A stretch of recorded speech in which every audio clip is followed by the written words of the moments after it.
Hey you guys, it's your girl April coming to you with another phone tutorial because I know you guys love these. And so I just want to talk to you about the two trades that I'm either just now getting in, as in this week, or the trade that I've been managing, which is my Aussie USD. So the Aussie USD I've been in for a few months now. The one that I recently got into was this EURUSD. Whenever you get into a trade, obviously make sure that your account is able to sustain whatever lot size that you make. So don't do any sort of major big lots when you don't have the account to do it, or if you don't really know how to manage your risk to reward and stop loss and things as such. So my Euro USD, the monthly low was at 1.16, which is mainly due to the election, which is the kind of volatility you expect during a major event. So it gave people windows of opportunity to get in on those big long-term trades that people are looking forward to. All USD pairs that I've been looking at, Euro USD, Pound USD, Aussie USD, and New Zealand USD are either on the verge of breaking their long-term downtrend line, which is like a long-term as in years of downtrend, or have already broken.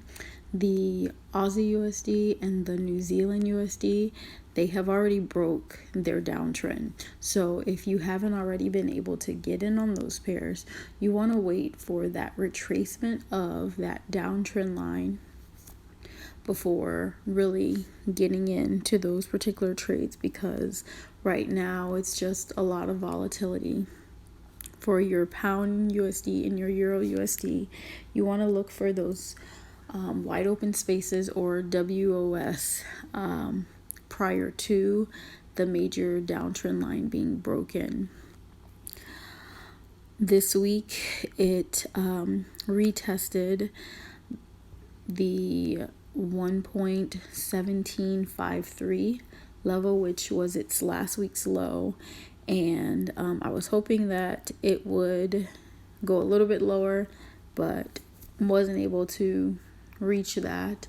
So I was able to get in this week at 1791 with a stop loss at 1733, basically giving myself a little bit more cushion. Obviously, if you're not able to trade either the lot size or the stop loss, then don't. You have to make sure that you're making your trades based off of your personality, your account size, your risk to reward management. If you have been following me on my YouTube or Patreon, you already know that I'm a long-term positional trader, so I'm in on trades for years to months at a time. So with the Euro USD, if you're not already in, I would say that your opportunity of where you may look for wide open spaces prior to the downtrend line break being confirmed, which is going to be around that 1.2037. I would say anywhere from now up into the 1.20 range, you want to look for those retracement opportunities or dips to be able to get in on your long-term buy positions, or if you're a shorter term trader, whatever you're planning on doing on whichever time frame.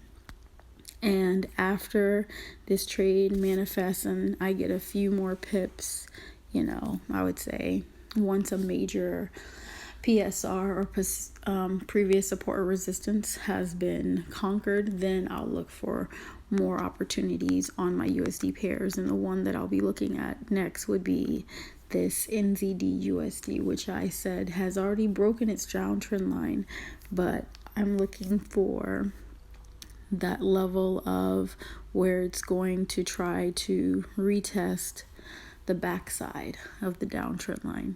So I hope you enjoyed this video. If you're watching this on YouTube, make sure that you like, comment, and subscribe, and check out my Twitter at caramelnatural6 and my Patreon, Savvy Investor. Thanks for watching. Deuces.